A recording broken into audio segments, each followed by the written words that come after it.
fact that they avoided defeat, but also came back from looking at that negative space of getting knocked down and becoming once again the team that looks like they're desperate to win and nearly did, is to me a real positive. Jason Wilcox has had his say on Ruben Amorim, team performances, consistency, transfers and more ahead of a weekend trip to North London. We are touching on every bit of it, people, on the latest episode of the Theatre of Red.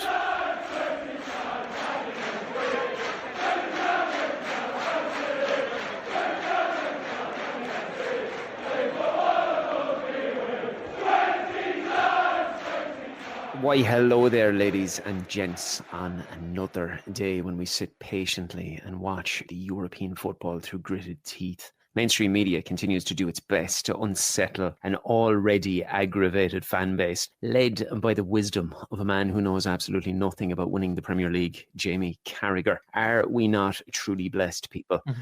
Now, I've become accustomed to our little one-on-ones in recent weeks, but I felt it was necessary to call back a few mates for the next few. Who better to begin with than my good buddy, Mr. James Rhodes? It has been a while, my man. How is everything over there? Good. Yes. It's been a bit. Glad to be back. Good to be here again. It's better now. It's been better now than the last time we spoke, and definitely, I think, better. I feel positive about where things are going, and feeling a bit more enjoyable talking about United. There's been some dark months in here.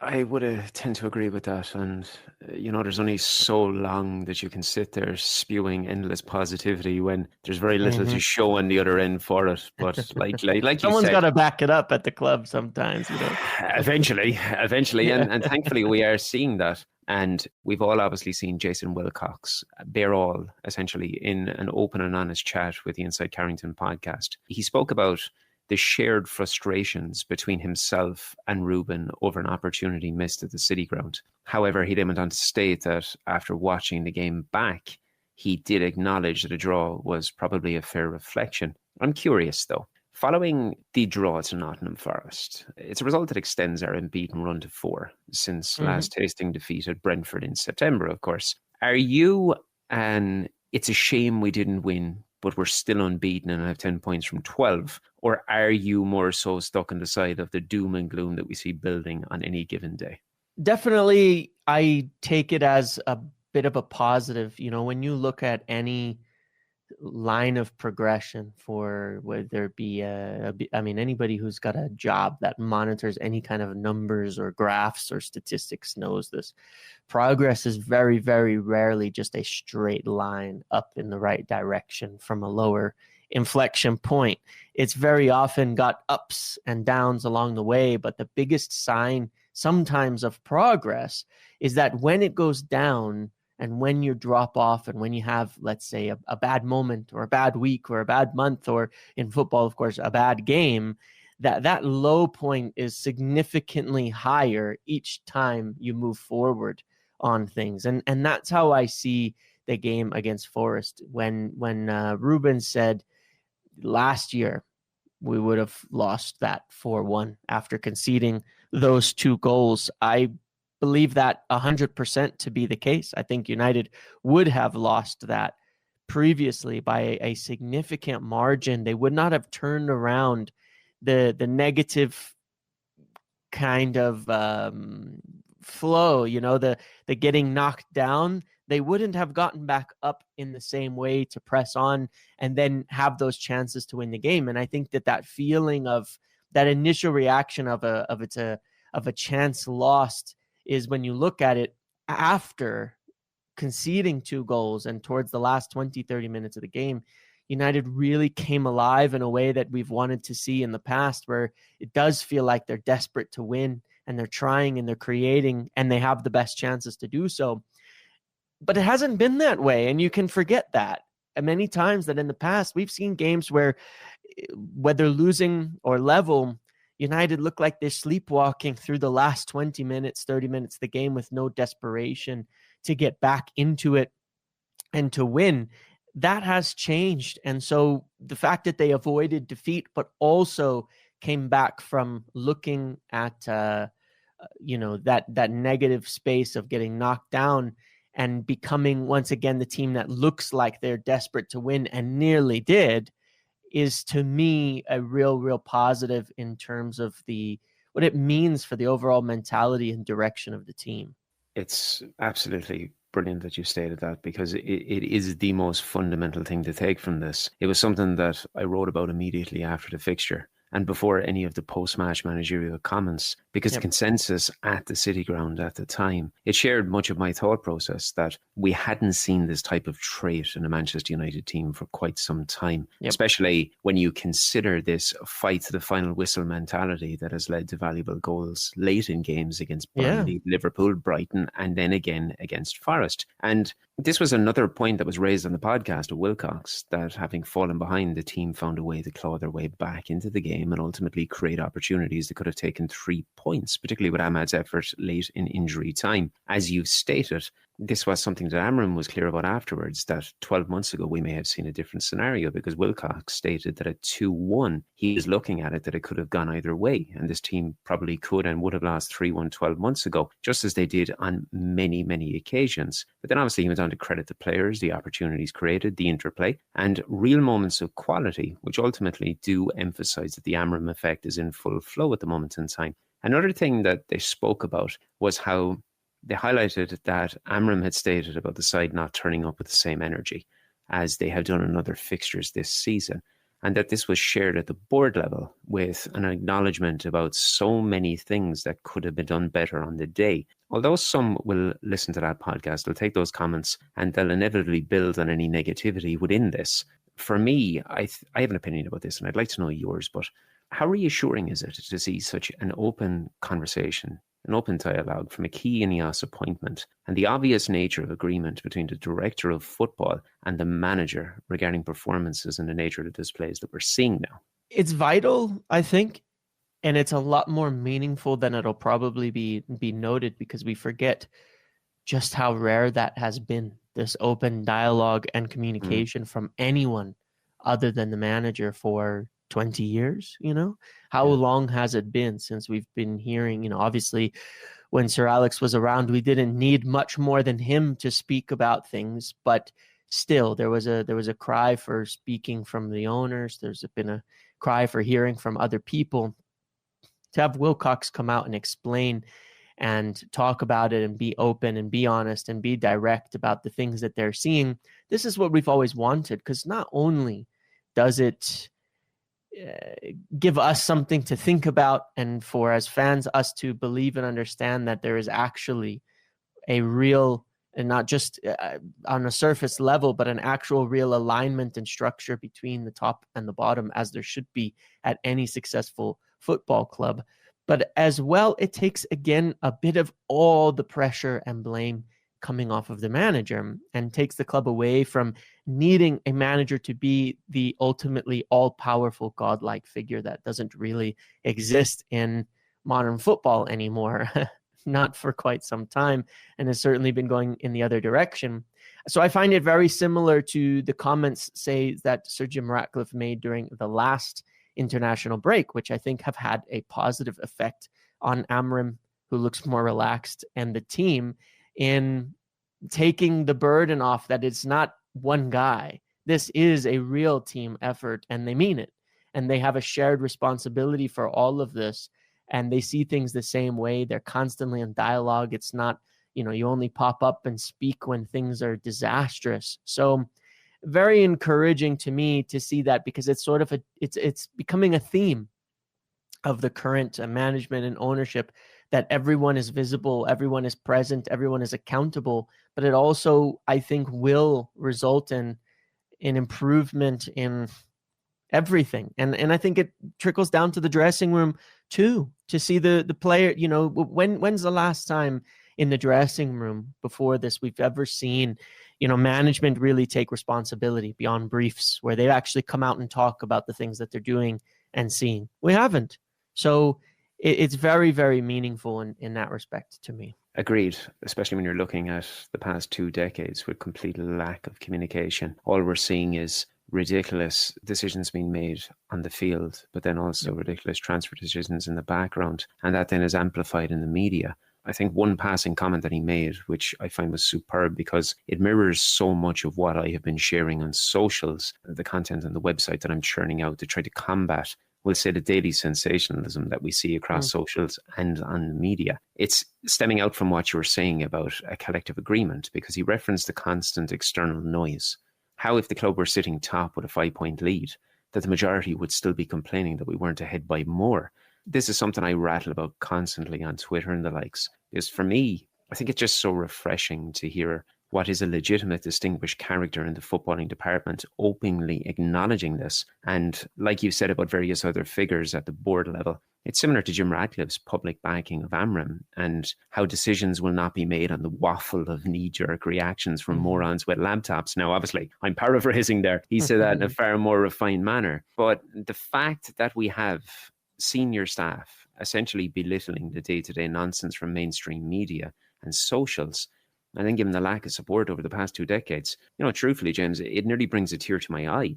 The one thing that he was clear in highlighting is the challenges faced as someone involved with United in keeping that noise out. When I look at it all, I can't help but feel that we are now seeing a huge part of the benefits of this collective understanding in the back, with everything from recent performances to the lack of dressing room leaks that we're seeing, noting that the pressure was a privilege. And I thought that was a fantastic thing for him to say. But the key takeaway from the segment was the progress being made on and off the field, while highlighting the importance of having everything functioning perfectly behind the scenes. And that also elaborates out on what you were saying, and that we're now seeing that pay dividends with the output of a calculated summer approach. And we're now seeing with Sesko, Cunha, Mbumo and Lamens. Now, a lot of people laughed when Project 150 was released, James. But when you hear such confidence coming from the top, it's hard not to believe in the words of Wilcox and Omar Barada. Are you veering towards the same as myself here, or do you have a different outlook at the club at present? No, I think it's becoming clear the longer that they're there and the more they've gotten settled in, as he talked about how in summer one it was still very chaotic, not an established really boardroom, they didn't have months and time to prepare and things like that. And this summer, and the result of what we're seeing and the success rate of the recruitment and things like that lead to feeling like, with the time, with preparation, with actually being settled in place and the resources that United now likely have due to some of the other changes that have occurred, I don't see why they can't pull it off. There's no logical reason in football why United can't be successful as soon as they say, because the reasons United haven't been successful are not confusing when you think about it. It's really simple stuff, really obvious things that they've been getting wrong for such a long time. There's no mystery why United have been poor. No alignment in recruitment, buying strange profiles of players and strange profiles of managers that doesn't fit together and leads to a broken or missing puzzle. Well, if you know what the pieces are and you have the people to get them in place and you know what you're building, then ultimately success is almost inevitable. So I feel very optimistic about it. And obviously that doesn't mean it's going to be easy, and that doesn't mean it's guaranteed, because there's obviously other clubs also probably doing the same thing at the same time and that have had success as well. But certainly we have the best chance we've had ever at heading in the right direction. And if they keep up the kind of work they did this summer, I think it is inevitable that United will at least be in the conversation in the time period that they have aimed for. How great is it to actually say stuff like that and believe it now, though? That's it's not just putting stuff out there. Exactly. I mean, there's something real there now. This is all based on the fact that there has been so many positives over the past few months. And although that there have been some negatives, I've always made it very clear that I never see the benefits of focusing on the latter. But there is one growing irritation, largely because of a handful of well-followed social accounts and the voice of former players. And it's concerned over Benjamin Sesko's suitability. And they seem to be getting louder and louder every single day. And let it be said that we have seen these concerns before at the club. And any listener of the podcast or any reader of the content that we push out on the website will be well aware of my take on Benjamin Sesko, especially given the large fee that he arrived for. Now, for what it's worth, just speaking with you now, I admire him very much. And I really do think that he has settled a lot better than many are giving him credit for. Still, at the same time, he was always going to take time to settle, in not only in Manchester United, but in the Premier League. And as I said in an article many months ago, the biggest problem for me is that far too many people were basing their opinions on YouTube montages rather than actually knowing what he is or is not capable of, particularly at 22 years of age. But do you believe, from what you've seen performance-wise, that Sesko has warranted this growing criticism and critique as a Manchester United player, James? Well, it's a really interesting question for me, because when we first signed him, or were looking really into him, I raised concerns in what I felt was a very balanced manner, because my view on it was, he is young. There's risk with this. It's going to be difficult. He's not a fully refined player that's going to come in my opinion, and hit the ground running right away. And the reason I raised those concerns myself is because if I took an honest look at him and tried to acknowledge where he actually is, instead of putting the world of expectations on him, then I could give a more fair and balanced view when he arrived, given the doubts that I personally had over not his suitability, not his ability, but his readiness for this kind of club at this kind of state, and just historically how that's gone with big, expensive young number nines. And the result has been, for me, quite funny, because I have given sort of the baseline I set for myself, I've been very encouraged by what I've seen from him. I think he's been better than I expected him to be. I think he's settled in nicely. I think that the struggles that he's having, a bad game against Forest, which I stated in some of the things that I did. That's it. It was just a bad game against Forest, but that's to be expected when you get the right baseline for a player and don't put onto them expectations that aren't there and shouldn't be there. We bought a young player. United brought in a young striker. There's something you're going to get out of that. When you have those players, there's going to be inconsistencies. There's going to be games and times when they struggle with certain things in a league like this against physical and fast and strong center backs, which teams like Forest do have, despite how weak they've been in the league. And if you have the right expectation, then I think you can look at it properly.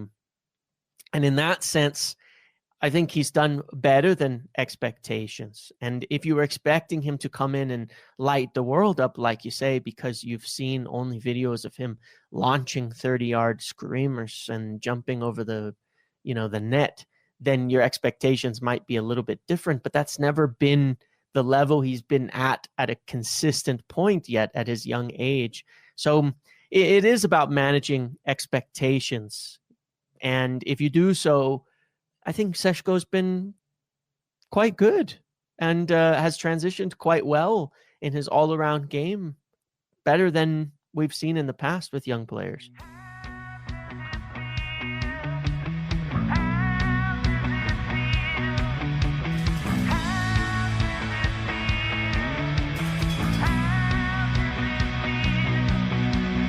With Christmas around the corner, each and every one of us is going to experience that annual pain of trying to buy for that one person who has it all. Well, what if I told you that I can help you out a little? The brains behind Has Does Whatever are creating one-of-a-kind Manchester United gear. Everything from t-shirts to sweatshirts, hoodies and Christmas jumpers made by hand in Manchester by a bona fide red. What began as drawing United players on an iPad has transformed into something absolutely marvellous. You can get 20% off your first order by simply visiting the website and signing up. Or you can avail of a splendid buy two, get one free offer that is running today. There has never been a better time to grab some unique Manchester United gear for you or that special someone. So visit hasdoeswhatever.com today to explore a huge range. I'll drop all the information in the show's bio, and you, listener, you can thank me later.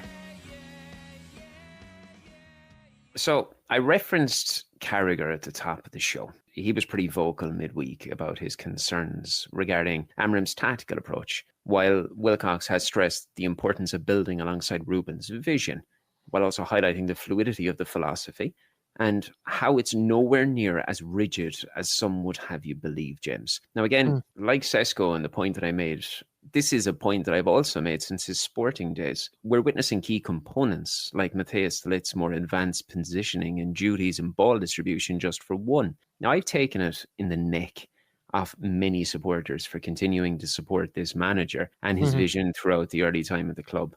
And I do so carefree because I've spent years studying his work, his philosophy, his tactics, particularly when I worked with Sporting for Breaking the Lines. Now, I know that you've expanded largely on your side into tactical analysis in a segment in your personal work. So how do you feel about what we have seen this season from a training ground to match day setting? Yeah, I think we're seeing... It is a really, really interesting discussion because one of the biggest complaints that I've had, and I think you'll understand as well, as you said, because you have covered Amorim historically, and one of the biggest complaints I've had about a lot of analysis regarding him is how few people I feel have that are presenting opinions and information as if it is factual. But how can you do so without understanding what the coach has done in this case? It would be like judging a player and looking at them kind of leaning from that last discussion over Šeško and having no idea what kind of player they actually are, and then looking at them and wondering what you're seeing.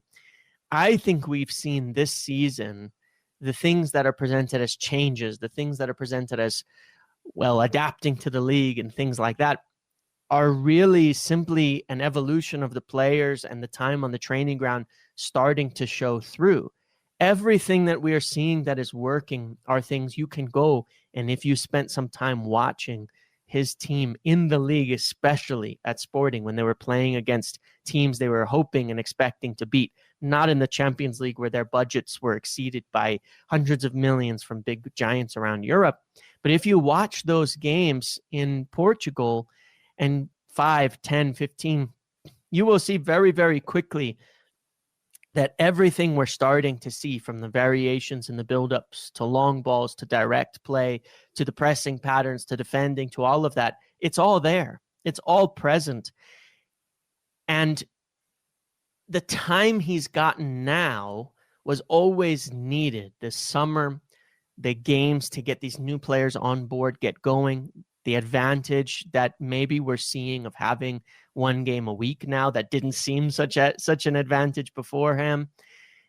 I think we're seeing much more on the training ground translate to the games than we have in a long time. And personally, based on understanding the way that he wants United to play and understanding the way that he had Sporting playing, I think it's the clearest identity for a coach to training ground to team that we've had from any manager, really, because the majority of them have come to United and been so under pressure immediately and have had so little time immediately. They've all had to adapt and change so much from their original intentions that we never really got to see what they wanted to do in the first place. And some have commented on that as well. But with Amorim, given the things we've discussed today, the backing that he's had, the time that he's getting now, and the support that he has, and of course the intention from the top to lay down and prioritize the style of play over nearly anything else, I think we're seeing more than ever the connection between ideas, intention, training, and what is showing itself on the pitch. And that is a big part of the improvements that are coming forward. 100%. It works hand in hand with alleviating a toxic culture from the dressing room, and also having the players buy into it from a twofold. From one, you look at it when Radcliffe comes out and gives him his public backing, that's almost saying to the players, he's going nowhere. So if there's any reservations in the back of your mind about this, you better get rid of them, because this is something you need to work with. But then also understanding the guy does know what he's talking about. And despite the likes of Carragher going on and making just preposterous claims about tactics that he really and truly does not understand, because so many people look at it like it's this rigid system that it's a three at the back and that's that. When in reality, if you just go back and, as you said, observe whether it's domestically against opponents that might often sit in a low block, so often one of these central defenders will carry the ball into midfield, ultimately making it a midfield three right from the off. And then you're looking at your decoy runs from your left and your right wing back. You're looking at the constant interchange in the attack and interflow between your two tens. It's a beautiful system. And it has always been a beautiful system, but so much of it is obviously about personnel, and whether that's recruiting new personnel or getting the existing personnel you have to understand that, look, you need to change your thought process here. You need to get on board with something new. And I promise you that if you do, you will see the fruits of this. And we are starting to see the fruits of that. But a huge part of what I suppose we can and we will see in the future, it's obviously going to rely on further recruits into the team, because there is quite a few of them there that I can probably say in the next 2 seasons we might not see them at the club, with midfield and the left wing drawing particular importance. Wilcox spoke about the calculated approach last summer, which I thought was very interesting, and how they felt it was important not to take risks when bringing in the tried and tested with Cunha and Mbeumo, so sticking to that Premier League type of focus. And it allows maybe some form of suggestion with the possibility of going forward further afield this January and in the summer. From a perspective here at the Theatre of Red, we speak with individuals at Carrington weekly, and our sources are generally well-versed and well-spoken, and they give good information to us, which has proven credible. They regularly advise of a pretty distinguished shortlist of players along the lines of Elliot Anderson, Carlos Baleba and Adam Wharton, with the real possibility that the club are looking for 2 midfield players to come in. From that perspective, what is the viewpoint that you have from your end, and where do you see the chips being placed if you were a betting man? Yeah, I would definitely suggest that United will look to prioritize with 2 midfielders wanted, at least one big one from the Premier League. And I say big, because the costs are, of course, likely to be high, simply because you can see that not only do United really, really need to rebuild that midfield for the future, regardless of Bruno, Casemiro, their talent, their obvious qualities, the inevitability of age is just there. It exists. There's no looking away from it, and they are building for the long term. And there's certainly a feeling that the core and spine and important part of this team needs players who can do it, who have seen it. I think this was a few weeks ago. No, this was last week, I think it was, in a previous little interview done at the training ground, when Wilcox said specifically about it, not just the qualities, but the players who can handle it, who can handle the pressure and who can deal with it. And when to reference players like Cunha and Mbeumo, who kind of know what it takes and what it's about being in the Premier League and Manchester United and all of that. So I do believe they will still prioritize, which I think is the correct thing to do, at least one of those midfielders being one of these main Premier League names that they feel can come in, hit the ground running, and provide, the backbone for the team for a long time, but also deal with the pressure right away, which will be substantial. And I named 3 of them. They're pretty much the names that are coming back quite regularly to us. Yep. I have my preference there, even though any of the 3 of them would be a welcome addition. Is there one of the 3 of them you would look at and say, that is who I would like to see wearing red? For me, it very much depends on, I would say, Bruno Fernandes. What is he doing next summer? What is his decision going to be? Because it's not fully settled, right? There's an aspect of it that is settled, but some of it is not yet, I guess I would say, settled in that regard. And he hasn't, I would, in a sense, given a full commitment of, yes, I'm definitely going to be here. It's still a bit of an open-ended story. And so I think it depends who. If Bruno's going to stay, if he's going to play, if he's going to be the main man, I would really like to see Adam Wharton come into the team and play next to him and behind him. I think that Adam Wharton's somebody who has incredible qualities that can fit as sort of a deeper sitting midfielder who can still pass the ball around with incredible accuracy. That being said, I think Elliot Anderson is my favorite of the 3 by some margin, and certainly his performance against United has influenced further my view on that perspective. It always means something to me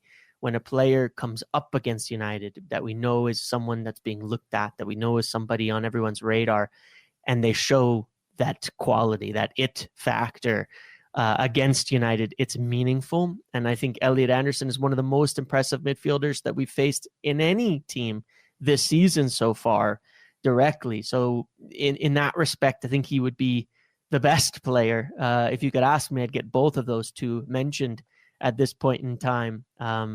If it was possible, it would be both, certainly. But a little bit depends on Bruno. At the same time, even then, I wouldn't want to miss out on him because, well, I feel we've missed out on midfielders in the past, especially even in the Premier League where we've gone. It's kind of a bit silly we didn't buy that player when it was so obvious that it was going to be a success, and then just let it pass us by. I couldn't agree more. And I think that extends as well to the South American market, because there's been so many players that have been advised to the club for so many years that they've just ignored because of a lack of an ability immediately to sell football shirts. And it actually pains me when I see the ones that we've gone by. But I do agree. I do agree with you. My preference would be Elliot Anderson at this moment in time. Like you, I would like to bring in two.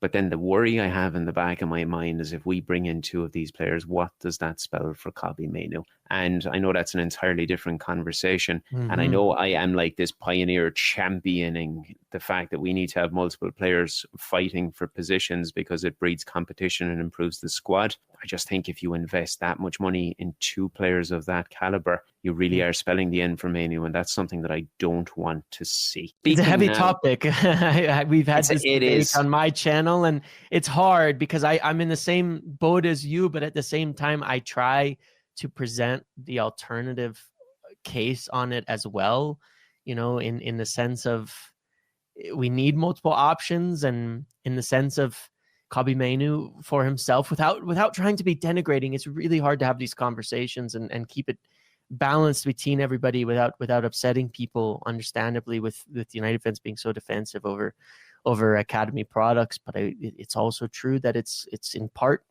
his responsibility as well to earn a place in the team and to become the player that a lot of people think he is and can be, including myself. And I don't think that United are going to be rid of an academy player and an incredible talent just for some unknown reason. We haven't seen them make these illogical decisions. So I'm not saying they'll get rid of him, but it's just a very difficult topic to go around when you get into it. That doesn't have a clear outcome as of yet. It is an incredibly difficult topic, especially when there's such a partisan support there. I mean, I am on the side of him, but at the same time, I do regularly try to reinforce this to people that, you're not seeing what's happening on the training ground. And I'm not insinuating that he's not training and not giving his all. You have to trust the manager and the coaching staff. They know what they're doing, so you have to appreciate their decisions. And like I always say, regardless of my affiliation for any player, there is no player bigger than Manchester United. Mm-hmm. And at 19, 20 years of age, you've no God-given right to start for this football team. Yeah. You need to make it a situation where you find yourself undroppable. From there, then you can have a wider conversation about it. Yeah. But a trip to North London we have to discuss because it presents an opportunity to extend our unbeaten run to 5. That's going to be against a team that is enduring ferocious struggles at home. They've taken a solitary point from the last 12 on offer, although we haven't managed a win in our previous 7 meetings, including the last 4 in London. When you look at the nature of the competition in England at this moment in time, a win could propel us into second place, pending results elsewhere, obviously, just as we saw when Casemiro headed us ahead at the City Ground. But there is a lot of ifs and buts there, James. I would like to think that focusing on the here and now is the most important thing that we can do. And looking at past results is going to benefit nobody within the squad. I suppose unless they're using it as fuel, and maybe they are, who knows. But we will have had a week to prepare, whereas Spurs have played Tuesday evening amid some well-publicised issues between the manager and the players. So given everything that we have seen in the past 5 weeks or so, how are you feeling about Saturday's early fixture in London? Yeah, I think focusing on the here and now is important because if you look at it in an interesting sense, during this whole unbeaten run, essentially here. You have Liverpool, Anfield away, where United didn't pick up a win in 10 years prior to this. You had Brighton, when they lost 6 out of the last 7. And even at the City ground, United, I think, lost the last 3 games against Nottingham Forest as well. And now you take this one and say, well, United lost 4 times to Spurs last season, despite them also finishing very low in the table. So there's really not much connection, of course, between past results and present, because really, why would there be?